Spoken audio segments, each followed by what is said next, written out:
కదులుతున్న రైల్లో బాలికపై లైంగిక వేధింపుల ఘటన కలకలం రేపింది. రక్సల్ సికింద్రాబాద్ ఎక్స్ప్రెస్ రైల్లో ఈ ఘటన జరిగింది.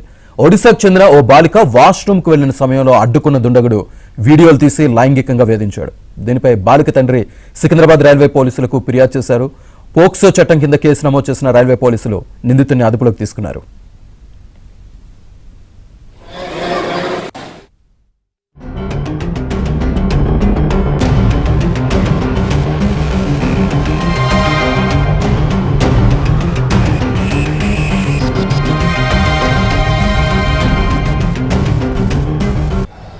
సికింద్రాబాద్ పరిధిలో దారుణం చోటు చేసుకుంది.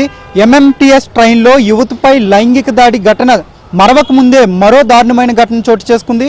12 ఏళ్ల బాలికపై ఓ యువకుడు లైంగిక దాడికి పాల్పడ్డాడు. ఈ ఘటన ప్రస్తుతం సంచలనంగా మారిందని చెప్పుకోవచ్చు. ఒడిశాకి చెందిన రంజన్ కుమార్, అతని భార్య, 2 పిల్లలు సెలవుల సందర్భంగా హైదరాబాద్లో ప్రముఖ నగరాలన్నీ వాళ్ళు చూడడానికి హైదరాబాద్కు బయలుదేరారు. ఈ క్రమంలోనే ఒడిశా నుంచి సికింద్రాబాద్కు వచ్చే అక్సర్ ఎక్స్ప్రెస్లో వాళ్ళంతా కూడా కోచ్ నెంబర్ 3లో వాళ్ళంతా కూడా ప్రయాణిస్తూ ఉన్నారు. ఈ క్రమంలోనే ఓ గుర్తు తెలియని అగంతకుడు రంజన్ కుమార్ మొదటి కుమార్తె 12 ఏళ్ల బాలికపై లైంగిక దాడికి పాల్పడ్డాడు. సుమారు ఈ train Akbar express కేర్జార్ railway station సమీపంలోకి రాగానే అర్ధరాత్రి 2 గంటల ప్రాంతంలో రంజన్ కుమార్ కుమార్తె వాష్రూమ్కి వెళ్ళింది. అక్కడ తమ యొక్క కాలకృత్యాలు తీర్చుకునే ప్రయత్నం చేసింది. ఈ క్రమంలోనే ఆమెను ఫాలో అవుతూ ఓ 20 ఏళ్ల అగంతకుడు ఆమె యొక్క వీడియోలు తీశాడు. అలాగే ఆమెను లైంగిక వేధింపులకు గురి చేశాడు. సుమారుగా అరగంట పాటు ఆమెకు బెదిరింపులకు కూడా గురి చేశాడు. దీంతో ఆమె వెంటనే కూడా భయభ్రాంతులకు గురైంది. ఉదయం 8 గంటలకి ఈ సంఘటన కోసం తమ తల్లిదండ్రులకు అయితే చెప్పింది. వెంటనే కూడా రంజన్ కుమార్ తన యొక్క కుమార్తెకు జరిగిన ఘటన కోసం పోలీసులకు సమాచారం అందించారు. సికింద్రాబాద్ రాగానే నిందితుడిని రైల్వే పోలీసులు అదుపులోకి తీసుకుని పోక్సో చట్టం కింద నిందితుడిని అరెస్ట్ చేసి ప్రస్తుతం రిమాండ్కి అయితే తరలించారు. అటు బాలికకు వైద్య పరీక్షలు కూడా నిర్వహిస్తున్నారు. ఏదైతే దాడికి పాల్పడ్డాడో ఆ నిందితుడిని అలాగే ఆ యువతిని కూడా ఇద్దరిని కూడా పోలీసులు రహస్య ప్రదేశంలో ఉంచి వాళ్ళ దగ్గర నుంచి స్టేట్మెంట్ని రికార్డ్ చేస్తూ ఉన్నారు. అటు నిందితుడి యొక్క వివరాలను కూడా పోలీసులు పూర్తిగా కూడా సేకరిస్తూ ఉన్నారు.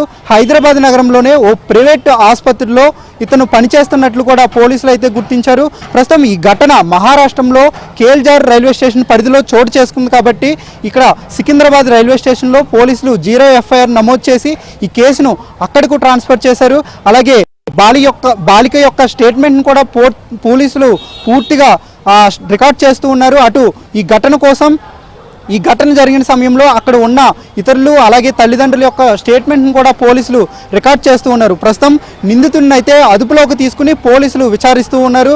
ఈ కేసుపై గతంలో ఎంఎంటీఎస్ ట్రైన్లో ఘటన జరిగింది. అలాగే కొద్ది కాలం క్రితం నిన్న 2-3 రోజుల క్రితం జర్మనీ యువతపై లైంగిక వేధింపులు దాడి జరిగింది.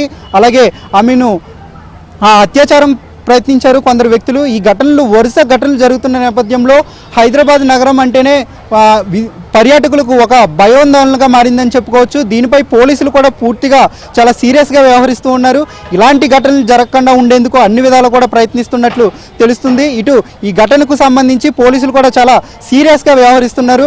ఎందుకంటే హైదరాబాద్ బ్రాండ్ ఇమేజ్ ఇలాంటి వరుస ఘటనలతో దెబ్బతింటుంది కాబట్టి పోలీసులకు ఇది మొత్తం నగరానికి కూడా చెడ్డ పేరు వస్తుంది కాబట్టి పోలీసులు కూడా చాలా సీరియస్గా వ్యవహరిస్తున్నారన్నట్టుగా తెలుస్తుంది. ప్రస్తుతం ఈ ఘటనకి పాల్పడిన వ్యక్తిని పోలీసులు అదుపులోకి తీసుకుని అరెస్ట్ చేసి రిమాండ్కి తరలించారు.